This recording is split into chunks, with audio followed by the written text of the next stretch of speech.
All right, so today we're going to do a deep dive into communication. Ooh, communication. Yeah, and I have a feeling a lot of you guys out there listening um, are really interested in how to improve your communication skills and just become like a master communicator. Yeah, who doesn't want to be a smooth talker? Right, exactly. And so we are cracking open a really, really fun book. Oh, fun. Yeah, this one's by Leil Lowndes, and it's called How to Talk to Anyone.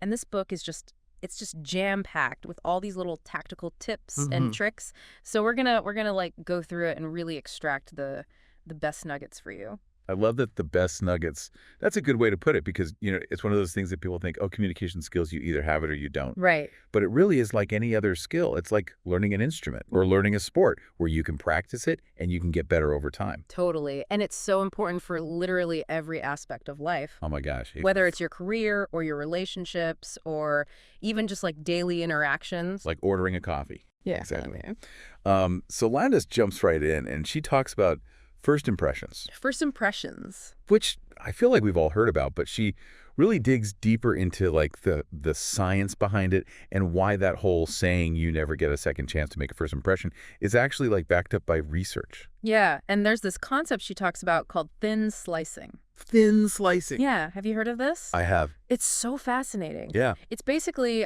our brain's ability to size someone up super quickly, like within milliseconds. Like instantly. Yeah, so whether you realize it or not, you are making judgments about people instantly. It's kind of terrifying when you think about It it. is a little bit, yeah. So how do we make those milliseconds count? Right.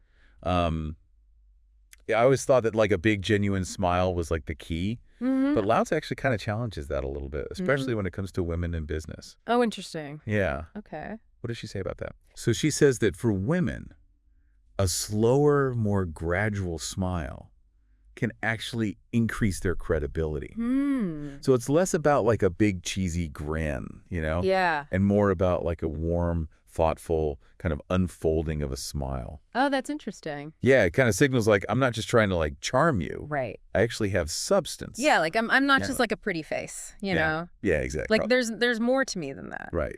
Interesting. It's a subtle shift, but it's powerful. Yeah, it makes you really think about how much we're communicating without even realizing it. Totally. Now, she also talks a lot about eye contact. Oh yeah, eye contact is huge. It's like so important. So important. So what does she say about that? Basically, strong, steady eye contact is like the secret handshake of truly being engaged in a conversation. Mm. I mean, think about it. When you're talking to someone and they're looking you dead in the eye and really listening, Yeah, if you feel heard. feel heard, you feel seen. It's like you're the only person in the room. It's really powerful. Okay, so strong eye contact, check. What about body language? Ah, body language. I'm a notorious fidgeter, Okay. so that's definitely something I need to work on. Well, what does Lowndes say about like the best practices? So she talks about turning towards the person that you're speaking to and like physically giving them your attention. Mm. So no, scrolling through your phone, Right. not looking over their shoulder to see if there's someone more important to talk to. Right. Really being present with that person. Yeah, like you're making them feel like they're the center of your world, at least for those few minutes that you're talking. Exactly. I love that. And then on the flip side, Yeah. there are definitely body language pitfalls to avoid. Like what? Well, fidgeting, for starters, which you Yeah. mentioned, Guilty as charged. it can make you seem nervous or distracted or even untrustworthy. Oh, wow. And touching your face, especially around your mouth, Mm. can send subconscious signals that you're not being totally honest. Oh, I never realized that. So interesting, right? It's like little habits that you don't even think about Yeah. can reveal so much. Makes you want to set up a mirror and analyze every move. I know, right? Like, am I doing this right? Okay, so we've nailed the first impression. What happens next? Well, then we need to make sure we have smooth introductions. Oh, introductions. Yeah, That can be a minefield, it can be. even for someone who considers themselves outgoing. Oh, totally. Like, what are some ways to make it less awkward? Okay, so Lowndes has some really good hacks. Okay. She suggests having like a conversation starter piece. A conversation starter piece. Yeah, so it could be like a unique piece of jewelry Uh-huh. or like an interesting book. Okay. Anything that visually kind of sparks curiosity. Oh, I see. So when people ask about it, you instantly have a conversation starter. Yeah, I love that. And what if you're the one doing the introducing? Oh, yeah. Good point. Are there ways to make that, like, less stilted and awkward? Lowndes is all about giving people like a springboard for conversation. Okay. So when you're introducing two people, share a couple of interesting details about each person. Okay. It's like giving them a cheat sheet to get the conversation going. Yeah, that's so much better than just like throwing names out there and hoping for the best. Exactly. And once the conversation is going, how do we keep it flowing smoothly? Okay, so this is where things get really interesting. Okay. I'm intrigued. Lowndes talks about mirroring. Mirroring. Yeah. Okay. So it's basically subtly reflecting the other person's body language and their tone. Not in a creepy copycat way, Right. but more like you're subconsciously tuning into their vibe. Give me an example because I feel like that could go very wrong. Yeah, so let's say someone is speaking softly and leaning back in their chair. Okay. Instead of, being loud and forward, you could lean back a little bit too and lower your volume. Just pad. I see. It creates this sense of harmony Yeah, okay. and understanding like you're on the same wavelength. It's like you're building rapport without even saying a word. Exactly. Interesting. Okay, so we've talked first impressions, we've talked introductions. Are we ready to tackle the beast that is small talk? Ooh, small talk. That's like my least favorite thing. It's funny because Lowndes actually believes that small talk is not small. Really? Yeah, she sees it as the foundation for building rapport, for networking, even for like sparking opportunities that you never saw coming. Okay, I'll admit, I usually dread small talk. Okay. But if Lowndes says it's important, I'm willing to listen. Okay. So where do we even begin? So she says to be prepared for those classic questions like, where are you from? Right. What do you do? Yeah. And instead of giving like one-word answers, Right. have a captivating story or like a surprising fact ready to go. So instead of saying like, I'm from Ohio, Right. I could say I'm from a small town in Ohio that was actually a stop on the Underground Railroad. Exactly. Way more interesting. Way more interesting. Yeah. And it opens up a conversation.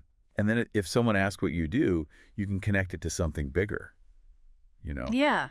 Like instead of saying I'm an accountant, Right? you could say I'm an accountant, which means I help people feel empowered about their finances. I love that. It takes you beyond the job title and it reveals your passion. Yeah. It's like finding the sparkle in the seemingly mundane. I love that. Okay, so we've mastered small talk. What's next on our communication journey? Well, we need to talk about listening. Ooh, listening. Yeah. It's funny because we often focus so much on talking, when we're trying to improve our communication. Right.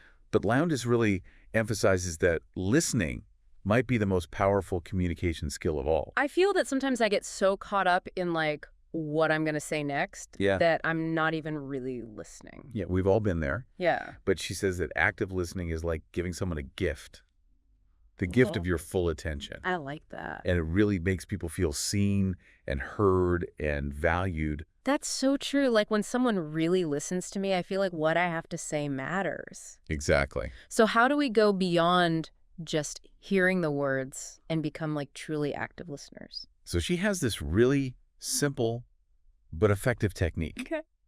It's repeating the last few words that someone said. Okay. Not in a parrot-like way. Right. But more like you're reflecting their thought back to them. So if someone says like, I'm feeling really overwhelmed with this project, I might say, overwhelmed with the project, tell me more. Exactly. Like inviting them to elaborate. Yeah, and showing that you're really tuned in. Yeah. And asking those open-ended questions. Yes. Those like, tell me more, or what was that like? Questions. Right. That really unlock those deeper conversations. It's like you're not leading the witness. Right. You're giving them the space to share their story. Exactly. And everybody loves to feel like their story is worth listening to. Oh, for sure. Okay, so we've covered listening. What about giving compliments? Ooh, compliments. That can be a minefield too. Oh, they can backfire big time if they feel generic or insincere. Yes. But Lowndes has a really interesting suggestion. She says that indirect praise can be more effective. Wait, how do you praise someone indirectly? Okay, so imagine instead of saying to your colleague, you're such a great writer. Yeah. You tell someone else, I'm so impressed with John's writing. Yeah. It's so clear and persuasive. Okay. That compliment will likely get back to John. Right. But it feels more genuine because it wasn't directed at him.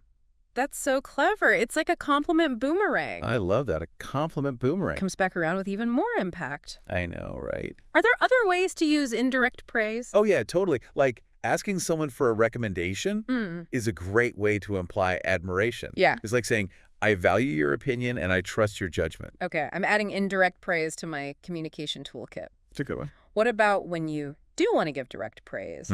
Any tips on making it land well? Lowndes says to be specific, especially when you're complimenting people you're close to. Okay. So instead of just a general, you're so great, Right. you might say, I really admire your ability to stay calm under pressure. Something I'm working on myself. Yeah, that feels so much more meaningful because it shows you're paying attention to their specific qualities. Exactly. It's not just a throwaway compliment, it's a genuine observation. It is. Okay, so we've tackled first impressions, small talk, listening compliments. We're on a roll. What else does Lowndes have in store for us? Well, she moves into what she calls kind of the expert level tips. Okay. And she starts with consideration. Consideration. Yeah, which might seem obvious, Okay. but I think we all need reminders sometimes. Yeah, for sure. Like, what do you mean by consideration? Like being polite and holding doors open. Right. Or is it something deeper? It's deeper.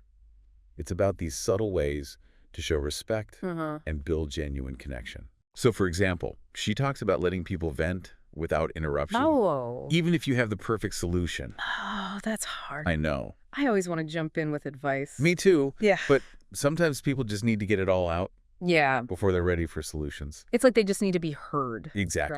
Right. Okay. And another small but really powerful act of consideration is picking up conversations where they left off Okay. after interruptions. So if someone's telling me a story and we get interrupted by a phone call, Right. you don't just move on. Don't give on. Yeah. You circle back. You say, so you're telling me about that trip to Italy. Right. It shows that you value their time Uh-huh. and what they have to say. It's like those little things that build trust over time. Exactly. They really do. Now, speaking of building trust, let's talk about favors. Favors. Yeah, I thought this was a book about communication, not like quid pro quo. I know, right? Yeah. But Lowndes argues that favors done right can be a really powerful tool for strengthening relationships. Okay. But it's all about the timing Right. and avoiding that sense of you owe me. So don't expect an immediate return on your investment. Exactly. If you do someone a favor, don't immediately ask for one back. Got it. Let some time pass so it feels less transactional Right.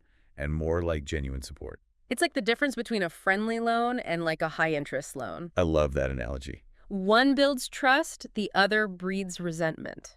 Yes, Okay. I'm starting to see how favors can actually enhance communication. they can.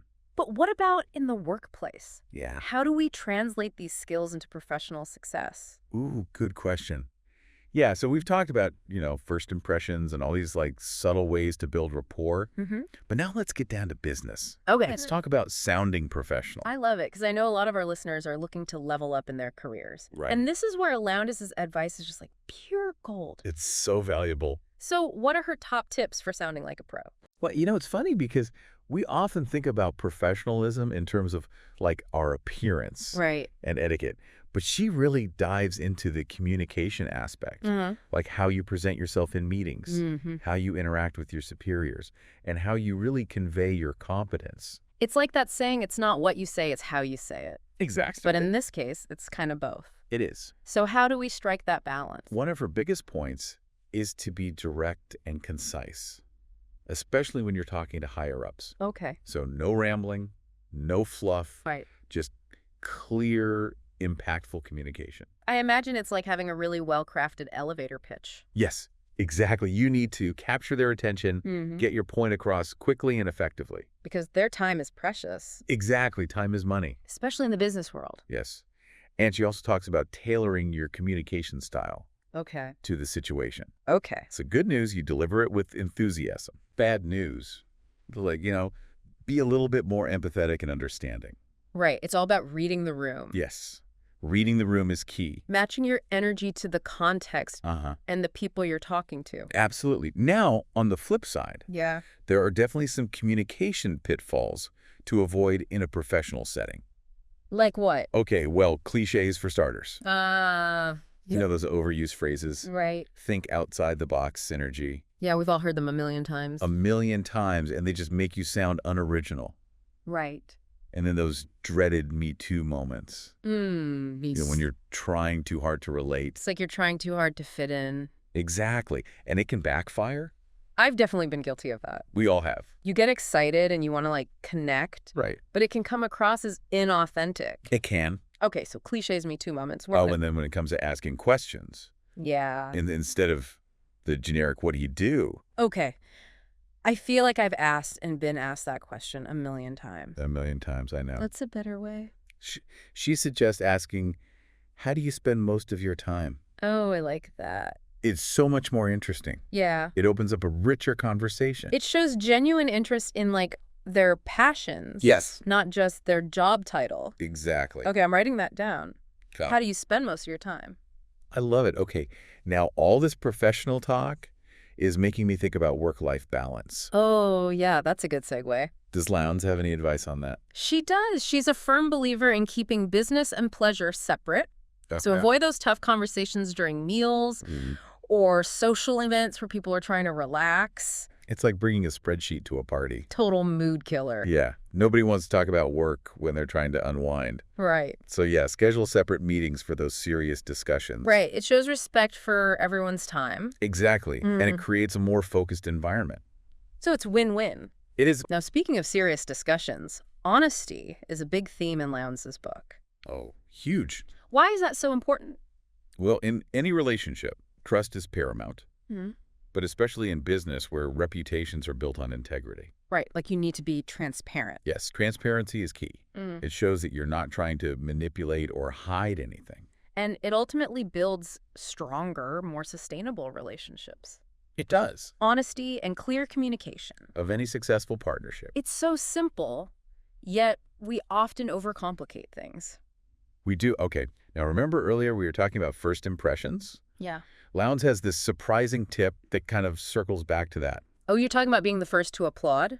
Yeah. Or voice an opinion? Yes, it struck me as kind of odd at first, but the more I think about it, the more it makes sense. It's a subtle but powerful move. Yeah. It's a leadership move. How so? Well, by being the first to clap or share your thoughts, Yeah. you're demonstrating confidence and initiative. Like you're not afraid to take a lead. Exactly. And it can be contagious. Oh, yeah. Like other people might feel more comfortable speaking up. Right. After you've kind of broken the ice. Exactly. You're setting the tone. Yeah. Okay, so we've talked about honesty. We've talked about leadership now. Let's talk about preparation. Preparation. Lowndes is a big believer in doing your homework. Always be prepared. Yes, and not just in the traditional sense. Like, Right. what do you mean? So she goes beyond, like, researching the company or the person you're meeting with. Uh-huh. One of my favorite tips is learning a new word every day. Oh, I love that. It expands your vocabulary. Yeah. It makes you sound more eloquent and articulate. It's like a mental workout It is. for your communication muscles. Yes. And plus, using a new word correctly can really impress people. It shows that you're a lifelong learner. Exactly. You're constantly trying to improve yourself. And for those who really want to stand out, Yeah. she suggests memorizing relevant quotes. Ooh, that's a good one. It's like having a secret weapon Yeah. in your communication arsenal. Dropping a well-timed quote Yes. can make you sound so insightful. It's like you have this whole library of wisdom. At your fingertips. I know. I love it. Okay, so preparation is key. Yes. And speaking of preparation, Uh-huh. Lowndes reminds us that cultural awareness is super important. Oh my gosh, yes. Especially in today's globalized world. Right. She tells that story about the businessman in Brazil Oh, yeah. who used an offensive hand gesture Without realizing it. without realizing it. And it's like those cultural faux pas can be disastrous. Oh, they can totally ruin a deal or a relationship. So do your research. Yeah. Be mindful of those nuances. Absolutely. Okay, so we've talked about face-to-face communication. Mhm. What about the phone? The phone? Those conversations can feel so impersonal. They can be tough Mhm. because you're missing those visual cues. Exactly. It's hard to convey warmth and personality, Right. but Lowndes has some great tips for that too. Okay, let's hear them. So she says to answer the phone with energy and enthusiasm. Okay. Like you're genuinely happy to hear from the person.